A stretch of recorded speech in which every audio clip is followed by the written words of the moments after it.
Oke teman-teman, terima kasih. Sekarang aku mau sharing video atau cara supaya teman-teman tuh bisa mengurangi rasa khawatir terhadap penilaian orang lain.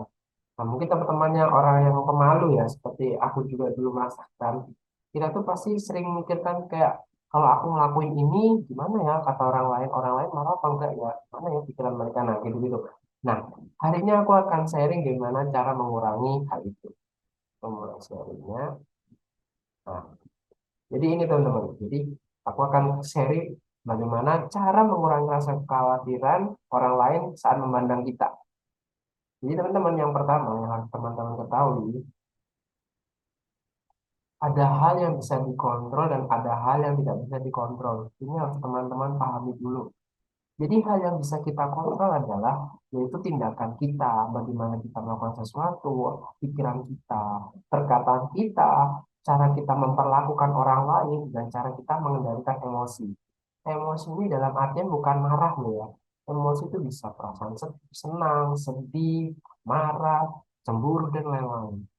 Hanya ini teman-teman yang bisa kontrol. Dan hal yang tidak bisa dikontrol itu mulai dari perkataan orang lain, bagaimana perasaan orang lain, apa yang dipikirkan orang lain, hingga perlakuan orang lain terhadap kita. Nah, teman-teman, saran dari aku fokus terhadap hal yang bisa dikontrol aja. Kita harus fokus ke hal yang bisa dikontrol supaya kita tidak terlalu khawatir berlebihan. Karena bagaimanapun, kita nggak bisa mengatur bagaimana orang lain akan berkata, bagaimana perasaan orang lain, karena bagaimanapun, sebaik apapun yang menurut kita baik, belum tentu menurut orang lain juga baik. Belum tentu yang menurut kita melakukan hal ini sudah benar, menurut orang lain juga benar. Gitu loh. Jadi teman-teman nggak usah khawatir tentang perkataan orang lain, bagaimana perasaan orang lain. Yang penting teman-teman berusaha menjadi orang yang baik dan tidak nyeleneh. Nyeleneh itu dalam artian menyalahi aturan negara dan agama.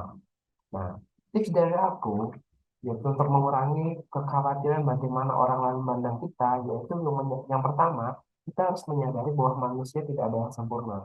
Ya kita namanya manusia biasa, kita nggak ada yang sempurna. Pasti kita juga memiliki kekurangan. Dan orang lain pun yang mengomentari kita juga pasti punya kekurangan.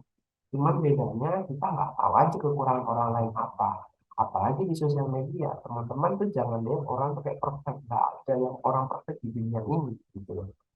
Mau presiden sekalipun juga beliau juga ada ketidaksempurnaannya juga. Karena kita juga manusia biasa. Kesempurnaan itu hanya milik Tuhan, teman-teman. Terus yang kedua, yaitu kita tidak perlu memikirkan perkataan orang lain karena bukan kewajiban kita juga untuk membahagiakan semua orang. Jadi teman-teman, kalau kita ingin melakukan sesuatu selama itu tidak menyalahi aturan agama dan negara, ya kita jadi lakukan aja. Misalnya teman-teman suka main bola, ya udah main aja. Teman-teman suka main catur atau main gym, lakukan aja. Just do it. Nggak usah peduli perkataan orang lain karena kita nggak ada kewajiban ini ya, kita hidup di dunia ini ya, mau di agama apapun ya, kita tuh nggak ada kewajiban untuk membahagiakan semua orang di dunia ini. Cuma kita harus disuruh untuk berbuat baik ke semua orang. Urusan orang lain marah atau bahagia atau tidak itu juga di luar kontrol kita, seperti aku jelaskan tadi, bukan? Terus yang ketiga, lakukan hal yang kamu suka. Kemudian boleh melakukan hal yang suka, misalnya hobi traveling, kayak jalan-jalan, atau suka kulineran, bebas. Tapi yang penting jangan menyimpang dari aturan agama dan negara. Jangan mentang-mentang teman-teman melakukan hal yang suka, tapi melakukan yang aneh-aneh. Jangan juga, nggak boleh. Terus yang keempat, yang terakhir, teman-teman bisa meminta penilaian dari sahabatnya teman-teman atau teman dekat untuk menilai bagaimana dirinya teman-teman atau diri sendiri. Misalnya nih aku punya teman, aku minta penilaian dari sahabat aku. Aku ini orangnya gimana sih menurut kamu? Apa sih kekurangan aku menurut kamu yang bisa aku ubah? Gitu. Jadi kenapa minta ke sahabat dekat? Karena sahabat dekat itu yang paling paham lah, minimal paling paham dengan kita, gitu. Supaya kita bisa tahu apa yang kurang dari kita, supaya kita bisa mengupgrade diri kita lebih baik lagi. Oke, sekian video dari aku. Habis ini kita next ke video selanjutnya. Thank you.